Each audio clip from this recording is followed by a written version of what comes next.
साथ मिलकर नहीं बल्कि अकेले ही अपनी पार्टी के बलबूते पर पूरी तैयारी व दमदारी के साथ ये चुनाव लड़ रही है। इसके साथ ही हमने टिकट बंटवारे के मामले में भी सर्व समाज के लोगों को उचित भागीदारी दी है, जिनको कामयाब बनाने के लिए अपनी पार्टी के लोग पूरे जी जान से लगे हैं। हालांकि आज यहाँ आपकी इकट्ठा हुई ये भीड़, वह भीड़ के जोश को भी देखकर अब मुझे भी ये काफी हद तक भरोसा हो गया है कि पिछली बार की तरह इस बार भी आप लोग अपने प्रदेश से या लोकसभा चुनाव में अपनी पार्टी का बेहतर रिजल्ट जरूर लाएंगे। इसके लिए अब मैं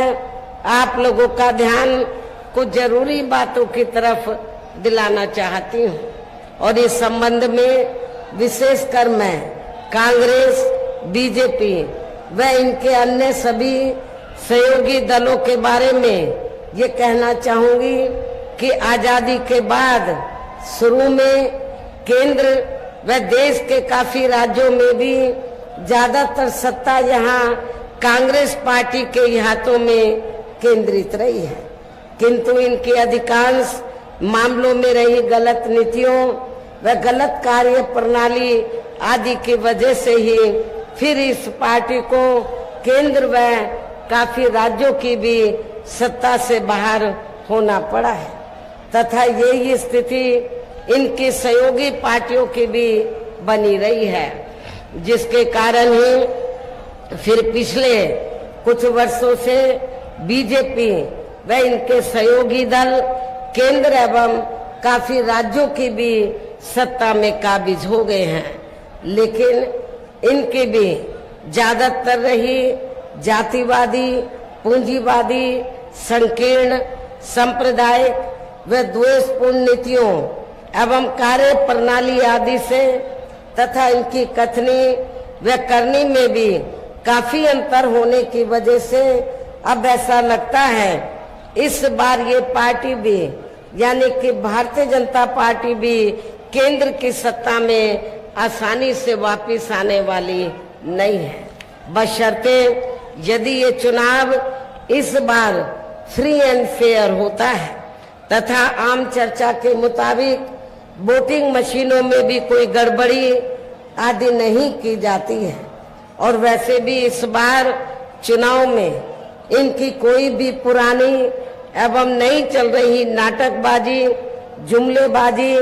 व गारंटी आदि काम में आने वाली नहीं है, क्योंकि अब देश की जनता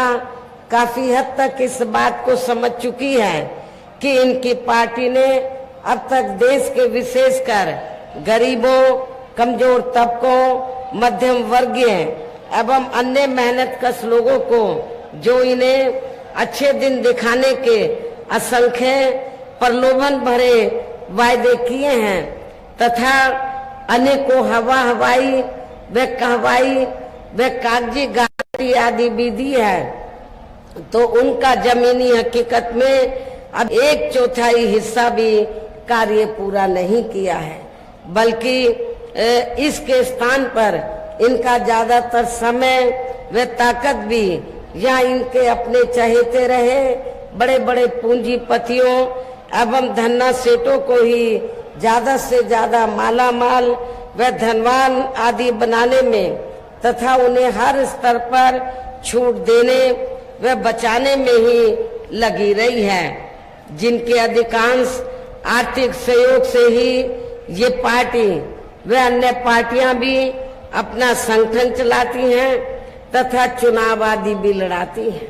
जिसका काफी कुछ खुलासा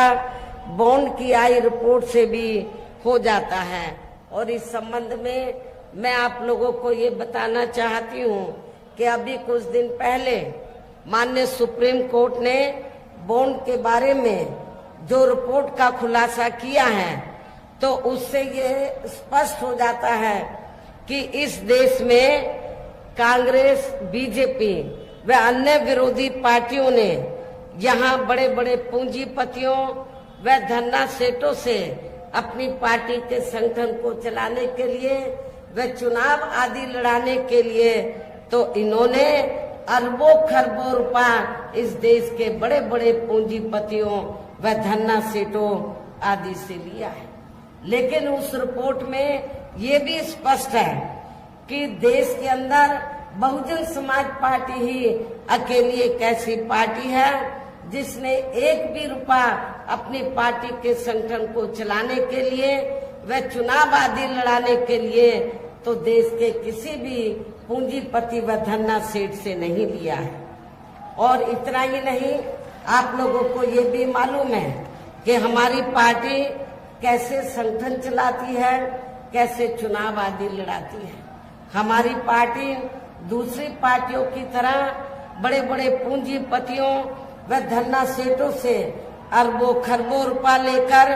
ना तो संगठन चलाती है और ना ही चुनाव आदि लड़ाती है, बल्कि हमारी पार्टी अपनी पार्टी के मेंबरशिप के जरिए जो धन इकट्ठा होता है, मेरे जन्मदिन के मौके पर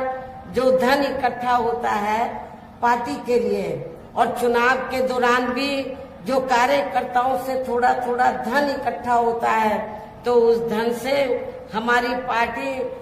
अपने संगठन को चलाती है और चुनाव आदि भी लड़ाती है। ये आप लोगों को अच्छी प्रकार से मालूम है। इसके साथ ही अब ऐसा लगता है कि कांग्रेस पार्टी की तरह ही बीजेपी ने भी केंद्र की तमाम सरकारी जांच एजेंसियों का ज्यादातर राजनीतिकरण ही कर दिया है। इसके अलावा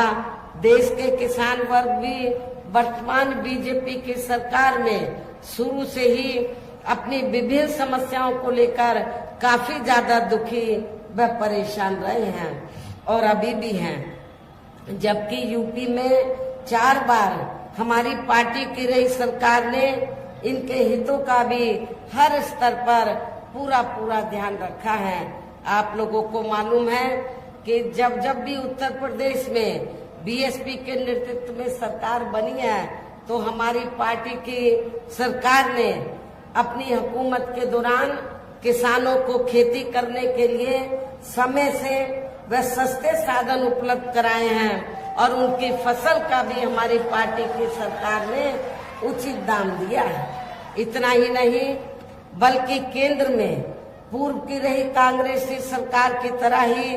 वर्तमान भाजपा सरकार में भी इनकी जातिवादी, हीन, सांप्रदायिक एवं पूंजीवादी सोच व नीतियों के चलते ही पूरे देश में सर्व समाज में से खासकर गरीबों, दलितों, आदिवासियों, पिछड़े वर्गों, मुस्लिम एवं अन्य धार्मिक अल्पसंख्यक समाज के लोगों का भी पूर्ण रूप से विकास व उत्थान आदि नहीं हो सका है। और इस संदर्भ में वैसे आप लोगों को ये मालूम है